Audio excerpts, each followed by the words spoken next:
So, hello, good morning. My name is Katja Weisel. I'm from the University Medical Center in Hamburg-Eppendorf in Hamburg in Germany. And I talk today about functional high-risk disease.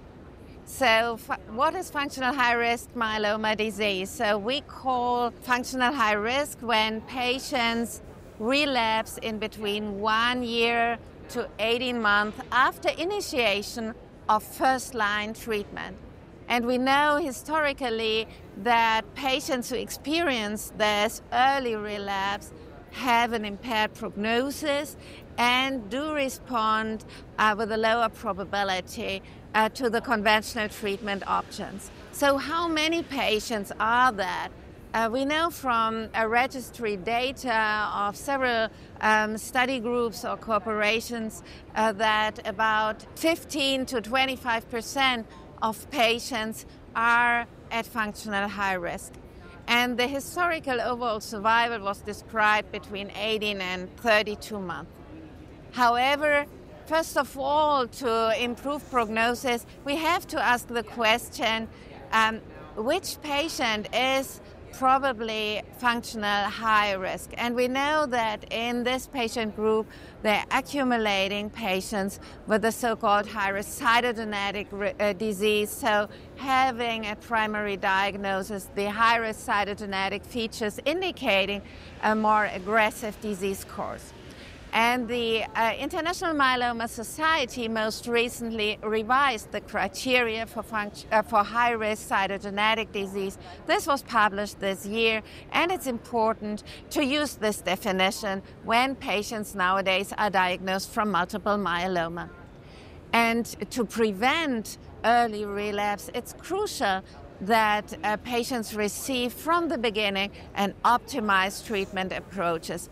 And with the current quadruplet regimen, so containing a monoclonal anti-CD38 antibody, proteasome inhibitor, immunomodulating agent, and dexamethasone, we know that we can markedly lower patients with functional high-risk disease. So in the Perseus trial introducing the daratumumab VRd regimen for transplant-eligible patients in context of high-dose melphalan with the doublet maintenance with daratumumab and lenalidomide, which is now approved in many countries, Philippe Moreau and colleagues could show that the functional high-risk proportion of patients was lowered to 3%.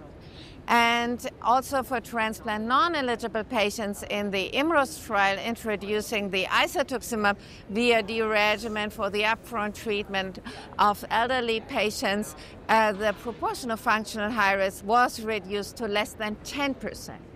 But even more, we know that patients with a cytogenetic high-risk disease, that they should be treated upfront with intensified quadruplet regimens. The best regimens here are also regimens containing carfilzomib as the proteasome inhibition. And we and others performed academic studies for treatment of high-risk cytogenetic patients, and we in our concept trial, for example, could show that with the isatuximab KRD regimen in induction consolidation and with the triplet maintenance, we can achieve very high rates of sustained MRD negative responses, even in high-risk patients, with lowering the probability of relapses with so far unprecedented PFS and overall survival data. So to sum that up, it's very important to have upfront an extensive diagnosis workup using the novel criteria for defining high-risk myeloma, if available, going for quadruplet optimized treatment options frontline.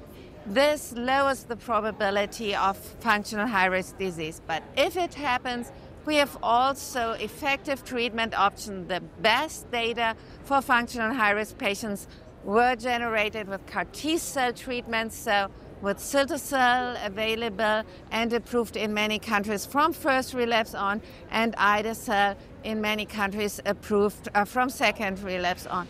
And if that is not available, we know that anti-CD38 carfilzomib combinations are the most effective treatment options in case of early relapse.